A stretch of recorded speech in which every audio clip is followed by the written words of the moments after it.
Alam mo bang may wikang dating ginagamit sa Pilipinas na halos tuluyan ng nawala? At ang mas nakakagulat, hindi lang silang simpleng mga salita na nakalimutan. Kasama sa pagkawalan ng isang wika ang history, kultura at identity ng isang buong community.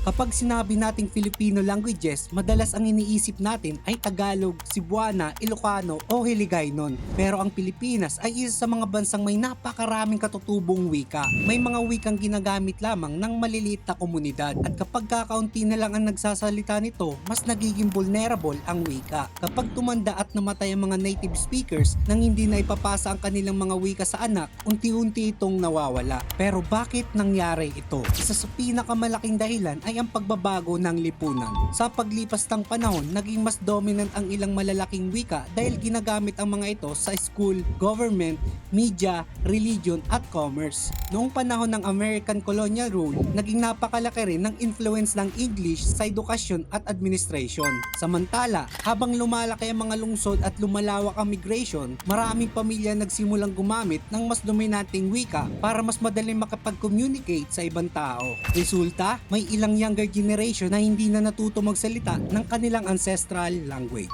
Pero may mas malalim pang problema. Minsan, ang language loss ay hindi lang dahil may popular na wika. Nangyayari rin ito kapag ang isang wika ay nagsimulang tingnan bilang luma, mahina o hindi useful para sa future. Kapag ganito ang perception ng isang community, maaaring piliin ng mga magulang na turuan ang kanilang mga anak ng mas dominanteng wika. At doon nagsisimula ang isang dangerous cycle. Mas counting speakers, mas counting gumagamit, mas counting nagtuturo, hanggang sa isang araw, wala nang native speakers. May mga Philippine languages na itinuturing na endangered o critical endangered. Kabilang ang ilang wika na ginagamit ng very small indigenous communities. At kapag nawala ang isang wika, hindi lang vocabulary ang nawawala. Nawawala rin ang mga traditional stories, oral history, indigenous knowledge, mga pangalan ng lugar, rituals, at mga natatanging paraan ng pag-unawa sa mundo. Halimbawa, may mga salitang mahirap direktahing isalin sa ibang wika dahil connected sila sa local environment at culture ng isang community. Kaya ang isang wika ay parang living archive. Kapag nawala ito, may bahagi ng history na maaaring hindi na maibalik. Pero hindi pa huli ang lahat. May mga communities,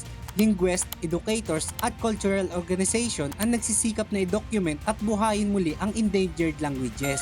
Ginagamit ang recordings, dictionaries, books, digital archives at language programs para maipasa ang mga ito sa bagong generation. At mas importante, kailangan gamitin ang wika sa totoong buhay dahil ang wika ay hindi nabubuhay dahil nasa dictionary lang ito. Nabubuhay ito kapag may taong nagsasalita. Kaya sa susunod na makarinig ka ng isang Filipino language na hindi mo naiintindihan, huwag mong isipin na dialect lang yan. Baka ang naririnig mo ay isang piraso ng kasaysayan na ilang henerasyon nang ipinapasa. At kapag nawala ang huling taong marunong magsalita nito, maaaring tuluyan ding mawala ang isang buong mundo ng kaalaman. Ang Pilipinas ay isang bansang may libu-libong kwento na isinalaysay sa iba't ibang tinig. And this is Book of Facts. Thank you for watching.